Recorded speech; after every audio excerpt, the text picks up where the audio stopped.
This the last installation of my twin story, me and my twin son Nico's story. It's the last time we talk about my twin. It's already was hard enough, but this the last story. Unless he's in a story, this the last time I'm gonna talk about the Nico story when it comes to, you know what I'm saying, at the end. But I seen DDG and Cinco, you know what I'm saying, Cinco had posted that last motherfucker status basically saying like he understand when he was wrong with certain situations and how, you know what I'm saying, how he didn't get to, him and his best friend was into it. They wasn't in the best of terms before he passed away, and he didn't get to do that. And I was in the same predicament with my twin. We wasn't into it, but we was in the best predicament because I seen, you know what I'm saying, the route his life was going, you know what I'm saying, after the situation happened with me getting locked up and, you know what I'm saying, with the pipe and, you know what I'm saying, ultimately, you know what I'm saying, my twin and I, in the beginning, not having my back, you know what I'm saying, and him going down, spiraling, and it was just like me getting ready to have kids and everything. I was in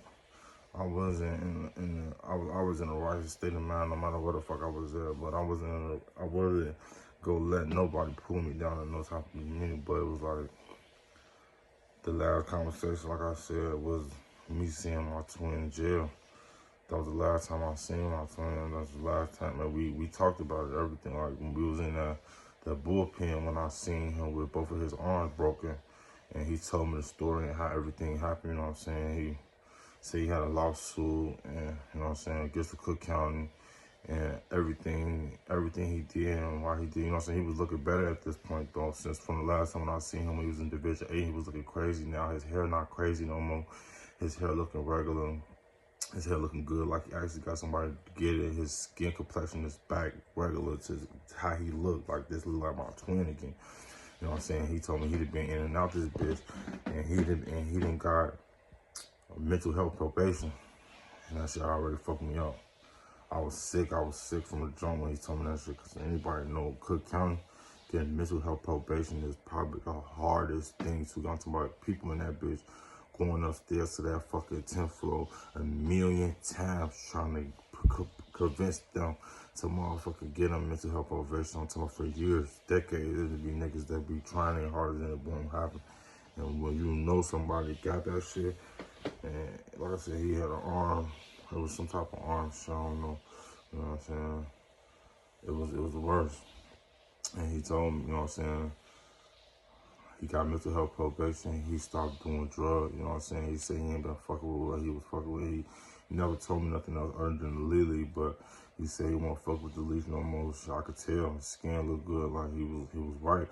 But that was the last time, you know what I'm saying, I seen my brother live, and I was like, I was happy that we got that quick ass moment, because I didn't know that was gonna be the last time I seen my twin alive. But at the end of the day, we got to rekindle, we got to talk about it, because like I said before that, we was estranged, but we was away from each other because I just getting ready to have my son, and then he was spiraling, and then it was just, I could see it so much, but I didn't know why. But I just knew if I stayed out west, that I was gonna become a product of the same shit that everybody else was being a product of, and I wasn't gonna do that. So no matter how much I love my twin, I had to leave, and I told him that. He understood that 100%. And I was so happy that he did, because I was sick to my stomach to see him in the predicaments, and it felt like I couldn't do nothing, because my twin used to be stuck to my motherfucking hip. Literally, anybody will tell you, never used to see me with my twin ever, never. It was Nico and Slide everywhere to go. That's a fact. Anybody will tell you that shit. And it was just like, they're definitely right. You don't usually have that time to be able to motherfucker make amends with people. I always, obviously, spirits to be inclined to be put in situations which happened so many times where I literally caught a lot of my brothers on the last day of their life, like a couple of hours before they passed away, and I done had that consult. I was one of the last people to talk to them, the last people to see them. I never understood that until I got older, obviously, and I started understanding who I am spiritually. But it's just like, bro, you gotta take heed. You gotta understand that this shit don't last forever. Real talk, like losing you. You never know. People be making situations way bigger than what the fuck that is, and then you a motherfucking lose that ass and never motherfucking be able to say the shit that you really wanted to say. You just kept it in your head. on Fiend, that shit not that shit would wreck your ass on Fiend. Even though, like I said, we made amends, but me and my twin went back to how we were. It wasn't never the same again, obviously, and it wasn't that much wrong. Then I ended up finding out, even before he passed away, like, you know what I'm saying, my brother, he got gunned down for the crib, you know what I'm saying? He was out there acting crazy. They said he was out there robbing motherfuckers, and like, this the old Nico, this the Nico that, like, when we was in the trenches, like, this the person he was. But when I started getting into his mind and started helping him calm down, and he was with me every day, he knew he couldn't be that person no more. He kind of transferred it to me a little bit. Then I started motherfucker being the lead. But once I was gone, they said he lost it. You know what I'm saying? I done had this conversation with the family. I was like, once I was moving around, that shit used to hurt me for so long, because that's why I was staying so close to my twin, because I knew the animal he was, and I knew for a fact that if I wasn't close to him, he was gonna fucking lose. But I didn't know it was gonna be like that. He was out here robbing niggas. He had stole a nigga Mac, and he was wearing it like a chain around his neck. From him walking to the motherfucking gas station, I crazy, doing all type of shit, breaking a nigga. He was Nico Savage. He was who he was, and I grew to not let that, you know what I'm saying, be a part of me, because the motherfucker gonna be who they be at the end of the day. Like, you know what I'm saying? Yes, I kept that leash on my brother to help him become a positive person, help him try to not be that person. But at the end of the day, whoever he was gonna want to be, especially, I didn't even know what other drugs and shit he was doing, so he was gonna be that person. I was gonna have the opportunity to be around him all the time. So like, pay attention to the motherfuckers that you got going on. Like, bro, if I would have knew that he was doing certain shit, I would have said something. I would have got on my first. Like, I don't play like that. I don't play like that and all. He do that with that little bitch. You know what I'm saying? Like I said, we ended up finding out right after my brother passed away. 4 days later, his baby mama had a heroin overdose. The girl that he was with every single fucking day of his life. I'm talking about to fuck us up. I'm sick to my stomach, because now it's settling in. Like, my brother was doing that shit, folks.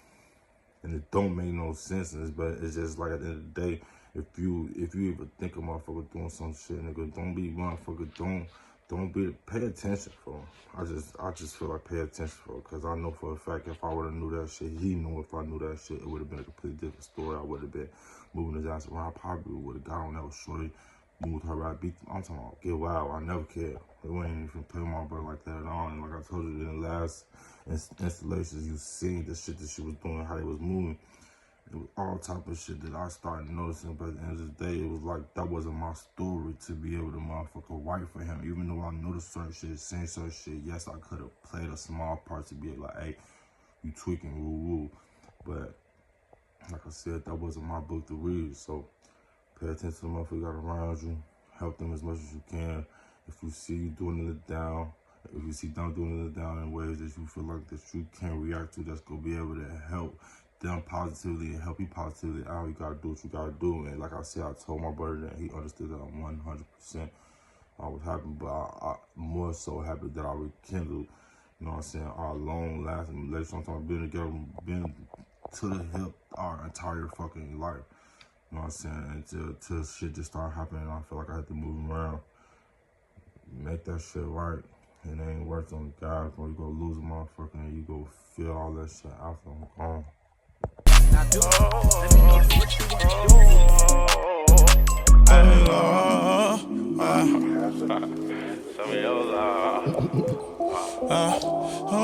For Marvin B. Mayberry Sr., the former president of the Chicago Crossroads.